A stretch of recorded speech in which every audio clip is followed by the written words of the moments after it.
السلام علیکم، سچی کہانیوں میں خوش آمدید۔ آج میں آپ کے لیے ایک اور سچی کہانی لے کر حاضر ہوئی ہوں، مگر کہانی کے بارے میں کچھ بھی لکھنے سے پہلے کہانی کو پورا سن لیجئے۔ کہانی سنانے سے پہلے آپ سے درخواست ہے کہ اگر آپ ہمارے چینل سچی کہانیوں پر نئے آئے ہیں تو سبسکرائب کا بٹن دبا کر ہمارے سننے والوں میں شامل ہو جائیے اور ہماری لیٹسٹ ویڈیوز سب سے پہلے دیکھنے کے لیے بیل آئیکن کو ضرور کلک کیجیے۔ چلیے شروع کرتے ہیں کہانی۔ اس بار جب محرم کا مہینہ آیا تو میں گھر گیا۔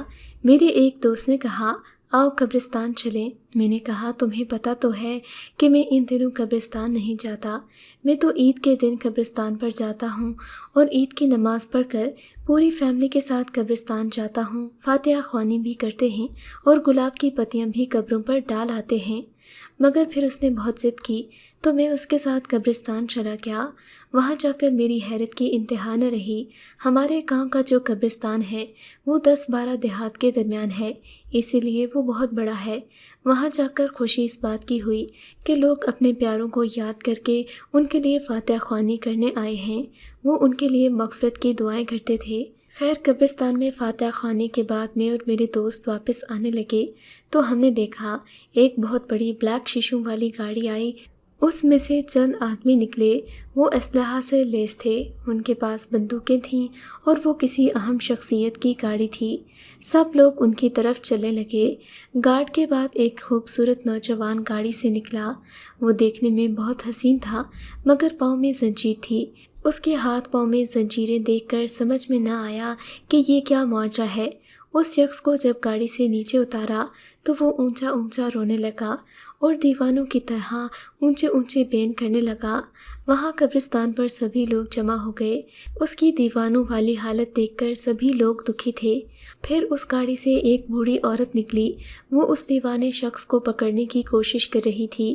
وہ لوگ اسے پکڑ لیتے تو وہ سب سے ہاتھ چھڑا کر بھاگ جاتا اور ایک قبر کے پاس آ کر اس سے لپٹ جاتا، مٹی باہوں میں لے لیتا اور کبھی اپنے چہرے پر ڈالتا، کبھی مٹی کو اٹھا کر چومنے لگتا۔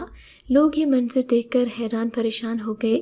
میرے ذہن میں طرح طرح کے سوالات جنم لے رہے تھے، مثلاً یہ کون ہے، کیا گاڑی ان کی ہے، اور جو ساتھ بوڑھی عورت ہے یہ کون ہے، یہ کیوں قبر کو دیوانوں کی طرح چومتا ہے، اس کی یہ حالت کیوں ہے، اگر یہ پاگل ہے تو اسے کیسے پتا ہے کہ اسی قبر پر آنا ہے، ورنہ قبریں تو ہزاروں ہیں، یہ ان کی طرف کیوں نہیں جاتا، اس کے ہاتھ پاؤں میں زنجیریں وغیرہ کیوں ہیں۔ میں واپس آیا، میں نے اس شخص سے پوچھا یہ قبر کس کی ہے اور آپ کون ہیں، آپ کا اس سے کیا رشتہ ہے۔ اس نے ایک ٹھنڈی آہ بھری اور حسرت بھری نگاہوں سے میری طرف دیکھا اور آنسو کی ایک برسات اس کی آنکھوں سے چھلک پڑی، اور پھر اس نے بتایا کہ یہ بدنصیب بیٹی کی قبر ہے، اور جو نوجوان کچھ دیر پہلے زنجیروں میں جکڑا ہوا آیا تھا اس کا نام سجاد ہے، اور وہ سب کے سب اس کے باپ کے ملازم ہیں۔ اس کے والد اسرار صاحب ایک با اثر اور ایک بڑے سیاسی شخصیت ہیں، وہ اس علاقے کے بڑے ذمہ دار ہیں۔ ان کی زمینیں اتنی ہیں کہ نہ جانے کتنے لوگ ان کے مزارے ہیں۔ ساتھ میں جو بوڑھی عورت تھی اس کا نام پاکیزہ ہے اور وہ ان کی بیوی ہے، وہ سجاد کی ماں ہے، اور میں یعنی جو عورت مجھے یہ کہانی سنا رہی تھی جس کا نام آسیہ تھا، اس نے بتایا کہ میں ان کے گھر کا کھانا پکاتی تھی، گھر کے کچھ اور کام بھی کرتی تھی۔ جبکہ میرا شوہر واحد علی اسرار صاحب کے ہاں ملازم تھے، شوہر زمینوں پر کام کرتا تھا۔ پورے گھر کے کام بہت ہوتے، میں کام کر کے تھک جاتی اور تھکن سے چور ہو جاتی۔ اس کے بدلے میں مجھے 2 وقت کی روٹی ملتی اور کبھی کبھی عید پر ان کے پرانے کپڑے بھی مل جاتے۔ ہمارا ایک کچا مکان تھا۔ جب شام کو میں اور میرا شوہر اکٹھے ہوتے تو سوچتے کہ کب تک ہم غربت اور افلاس کی زندگی جئیں گے، آخر ہماری بیٹی بڑی ہو رہی ہے، کیا یہ بڑی ہو کر اسی قدر غلامی اور افلاس کی بلندیوں میں زندگی گزارے گی؟ لیکن خیر ہمارے پاس اور کوئی راستہ بھی نہیں تھا، اور اسرار صاحب تو ویسے بھی ایک اچھے انسان تھے، ان کی بیوی بھی بہت اچھی تھی۔ اسرار صاحب نے اپنے بیٹے کو شہر میں تعلیم کے لیے بھیج دیا۔ وہ چاہتا تھا اس کا بیٹا اعلیٰ تعلیم یافتہ ہو، تو وہ کبھی کبھی شہر سے گاؤں آتا، زمینوں پر بھی چکر لگاتا ان کو شکار کا بہت شوق تھا۔ میری بیٹی شازو اب جوان ہو چکی تھی اور گاؤں میں ایک اسکول میں بڑی مشکل سے میٹرک تک تعلیم حاصل کر کے اس نے گھر کے کام سنبھال لیے تھے۔ کبھی کبھی یہ میرے ساتھ اسرار صاحب کی حویلی بھی جاتی، میرے ساتھ کاموں میں ہاتھ بٹاتی۔ سجاد صاحب ایک دن شکار کرتے ہوئے گھر آئے، انہیں پیاس لگی تھی، وہ ہمارے گھر پانی مانگنے آئے۔ گھر میں صرف شازو ہی تھی۔ شازو نے سجاد کو پانی دیا اور اس سے پوچھا، تم کون ہو؟ اس نے بتایا کہ میں آپ کے ملازم کی بیٹی ہوں اور میری امی آپ کی حویلی میں کام کرتی ہے۔ اچھا، تو تم آسیہ کی بیٹی ہو؟ جی ہاں۔ تم کتنا پڑھی ہو؟ اس نے پوچھا تو شازو نے بتایا کہ میں نے میٹرک کیا ہے۔ سجاد تو چلا گیا، مگر ہمارے گھر میں قیامت برپا ہونے لگی۔ وہ جب بھی شہر سے گاؤں آتا، شکار کے بہانے ہمارے گھر ضرور آتا اور ڈھیروں سارا وقت ہمارے گھر میں گزارتا، جاتے ہوئے بہت سارے پیسے بھی دے جاتا۔ ہم غریب تھے، اس کو گھر آنے سے کیسے روکتے؟ سجاد کو اصل میں میری بیٹی شازو سے پیار ہو گیا تھا، مگر اسرار صاحب کو یہ بات اچھی نہ لگی کہ ان کا گھر کسی ملازم کے ہاں بیٹھے وہاں سے کھانا کھائے۔ اسرار صاحب کو اس بات کا شک ہو گیا کہ ان کا بیٹا سجاد ان کی ملازمہ کی بیٹی کو پسند کرتا ہے اور اس کی وجہ سے وہاں جاتا ہے۔ اسرار صاحب نے عقل مندی سے کام لیا اور ان لوگوں کو حویلی کے اندر ہی ایک گھر دے دیا تاکہ نہ ہی سجاد ان کے گھر جائے اور نہ ہی کوئی بات بڑھے۔ یوں میں اور میری بیٹی شازو سجاد کی حویلی میں مل کر کام کرتی۔ اب سجاد کو شازیہ سے بات کرنے کا ٹائم ہی نہیں ملتا تھا۔ سجاد شازو سے پیار کرنے لگا اور شازو بھی سجاد سے محبت کرنے لگی۔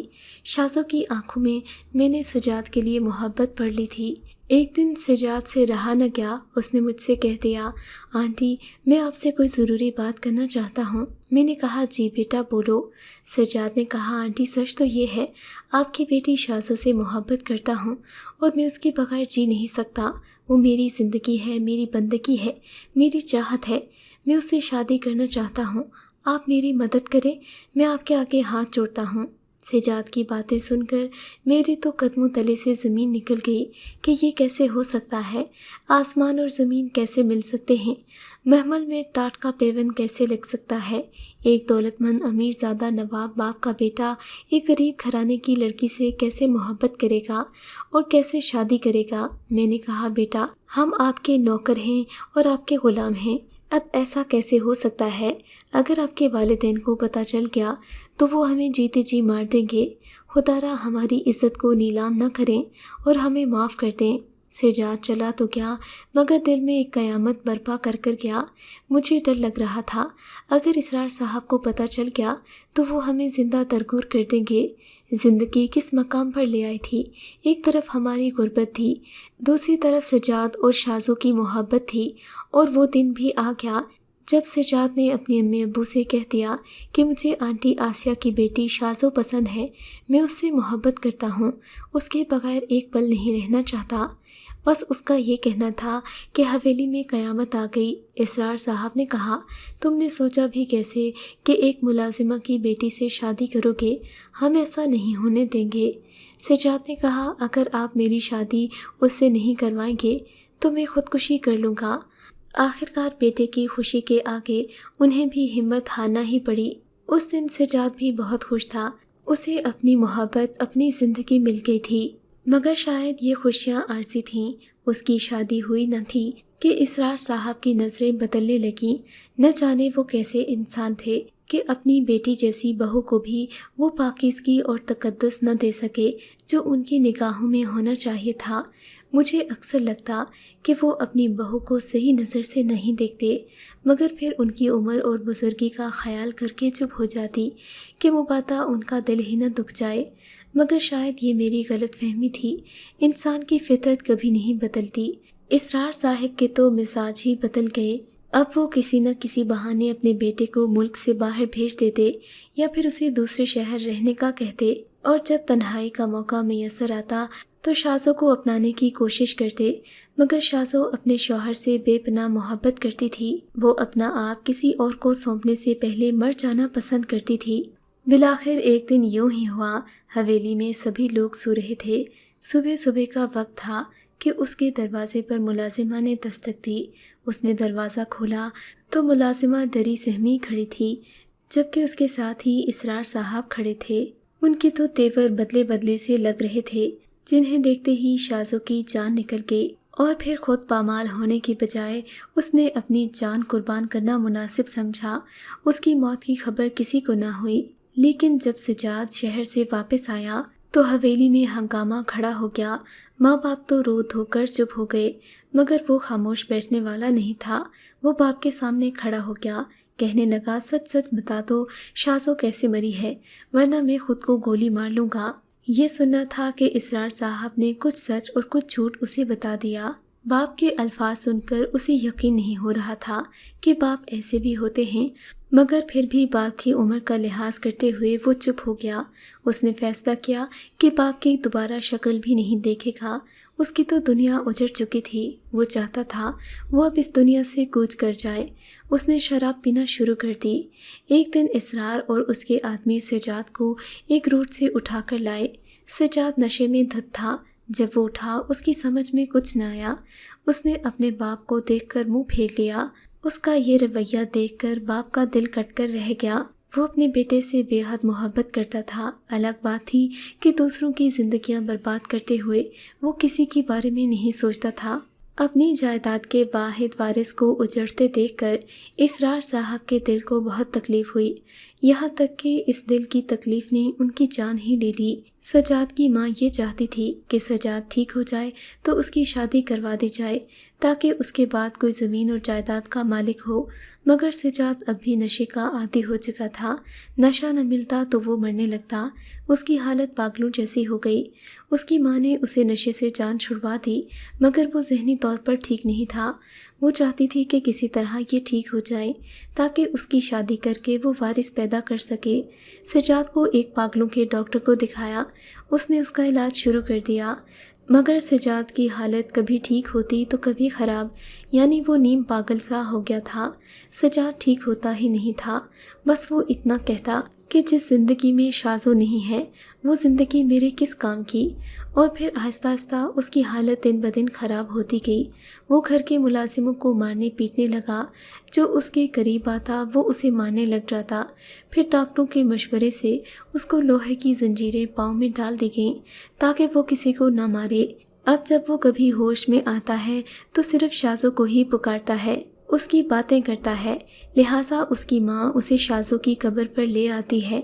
یہاں آ کر وہ قبرستان سے باتیں کرتا ہے، اونچا اونچا روتا ہے، کبھی اس کی قبر کی مٹی اٹھا کر چہرے پر ملتا ہے، کبھی مٹی کو چومنے لگتا ہے۔ وہ دیوانہ ہو جاتا ہے اور اپنی حالت خراب کر لیتا ہے۔ اس کی ماں جب یہ شازو کا نام لیتا ہے تو اسے ادھر لے آتی ہے کہ یہ کسی بہانے سے ٹھیک ہو جائے، مگر ذہنی صدمے اتنی جلدی کہاں بھرتے ہیں۔ سجاد صرف اس قبرستان میں آ کر کچھ دیر ٹھیک ہو جاتا ہے، ورنہ گھر میں تو اسے زنجیروں میں جکڑ کر رکھا جاتا ہے، کیونکہ وہ لوگوں کو مارتا ہے، کہتا ہے میں ساری دنیا کو مار دوں گا، جس نے میری شازی کو مارا ہے میں اسے نہیں چھوڑوں گا۔ یہ ہے اس بد نصیب کی قبر، میں کبھی کبھی آتی ہوں، اس پر چراغ جلا جاتی ہوں، میرے بعد اس قبر پر چراغ بھی کوئی نہیں جلائے گا۔ یہ سن کر مجھے بہت دکھ ہوا۔ انسان کو نفس کتنا اندھا کر دیتا ہے کہ وہ اپنے رشتوں میں تفریق کرنا بھی بھول جاتا ہے۔ میں سبھی لوگوں سے یہی کہوں گا، اپنی بیویوں کے معاملے میں ان کی فرمائشیں پوری کریں نہ کریں، لیکن ان کی حفاظت خود پر لازم کر لیں، خواہ وہ گھر کے رشتے ہی کیوں نہ ہوں۔ آپ کو اگر یہ کہانی اچھی لگی ہے تو اس ویڈیو کو لائک کیجیے، اور اس طرح کی مزید کہانیاں سننے کے لیے ہمارے چینل کو ضرور سبسکرائب کیجیے۔ کہانی سننے کا شکریہ۔ آپ سے ملاقات ہوگی اگلی ویڈیو میں، تب تک کے لیے اللہ حافظ۔